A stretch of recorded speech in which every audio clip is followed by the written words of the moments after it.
Hei, olen Sara Ritala, näyttelijä ja laulaja lauluntekijä Helsingistä, alun perin kotoisin Keuruulta.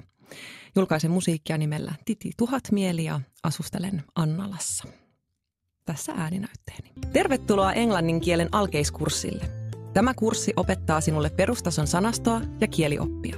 Seuraa opettajaa, kun hän esittelee sinulle uusia sanoja ja lauseita ja harjoittele niitä itse. Hei, olet soittanut automaattiseen puhelinpalveluun. Jos haluat palvelua suomeksi, paina 1. Nyt on käsillä vuoden kuumin hotelliale. Säästä jopa 40%. Barcelona alkaen 50 €. Zambezi-joki on 3500 kilometriä pitkä, Afrikan 4. suurin joki.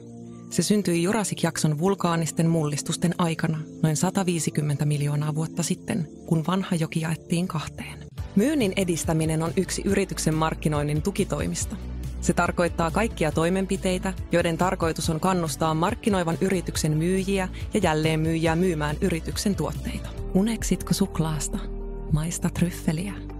Kun vastustamaton keskus sulaa, niin sulat sinäkin. Inhimillisessä kanssakäynnissä tragedia ei ala silloin, kun sanat ymmärretään väärin, vaan silloin, kun hiljaisuutta ei ymmärretä oikein. Esittelyssä uusi Xentra-energiajuoma. 5 kertaa enemmän kofeiinia. Tunne voima ja hanki omasi nyt. Herätä ihosi eloon. Koe raikkaus ja kauneus joka päivä. Hemmottele itseäsi ja ihoasi anti-aging-tuotteilla. Tuntuu hyvältä, näyttää hyvältä. Tähtisilmä, katsokaa! Taivaalla on lentävä norsu.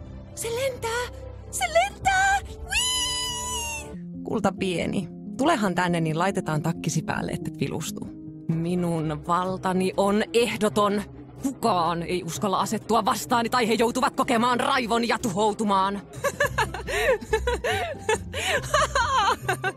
Katsokaa minua. Minä osaan lentää leijalla. Hupsis. Vähän tuuli vei mennessään. En tiedä mitä tehdä. Tuntuu kuin kaikki olisi mennyt pieleen. Miksi kaikki muuttuu aina vaikeaksi? Hoidan tämän, pomo. Luotettavan miekkani ja kilpeni kanssa voitan minkä tahansa vastustajan, joka seisoo tiellämme. Osoita vain minulle oikea suunta ja aloitetaan.